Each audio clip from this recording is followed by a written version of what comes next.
Hello, esteemed member of Tobaco Climate Action. Last Thursday, my computer froze, so I didn't get a chance to tell you about my background and goals and how it might interact with this group. So I'm going to do that on this video. 36 years ago, I was a metallurgical engineer monitoring the expansion of uranium mines and mills in Elliott Lake for Ontario Hydro, who were picking up the tab. When that finished, when that was all done, I had to find another job, and I found one that was totally crazy, but it did lead. It did fashion the rest of my career, even through retirement, and I expect for the rest of my life. It turned out that some politicians and landowners and farmers around the Bruce nuclear power development had been pestering the Ontario government to tell Hydro to offer steam for sale from nuclear station A that would attract industry and create construction and create jobs and economic development. So to shut them up, Ontario gave Hydro $25 million and told them to get on with it. And I was crazy enough to take that assignment, which looked like it would be a complete boondoggle and not lead to anything. But I worked on that for about 10 years and surprised everyone in that we did end up with an energy park with 7 industrial customers, and I was hooked on district heating for the rest of my life. And I subsequently developed another district heating energy system for Hydro in Windsor. And then I left Hydro for a much more interesting career with a consulting company helping to develop district energy systems all over Canada.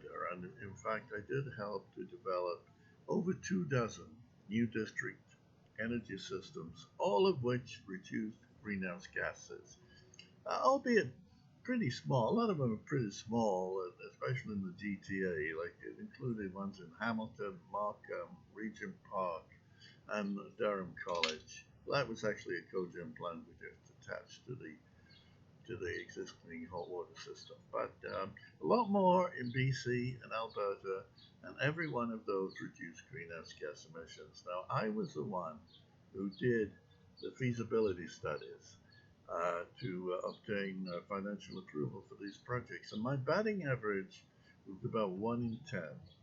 In other words, 90% of the projects were failures. They did not proceed to construction. And I was acutely aware that my colleagues in Sweden were much more successful. But of course, they had a carbon tax, which made the competition much more expensive. So when I retired about 6 years ago, I was determined to lobby for carbon taxes in Canada. And to that end, I joined Citizens Climate Lobby.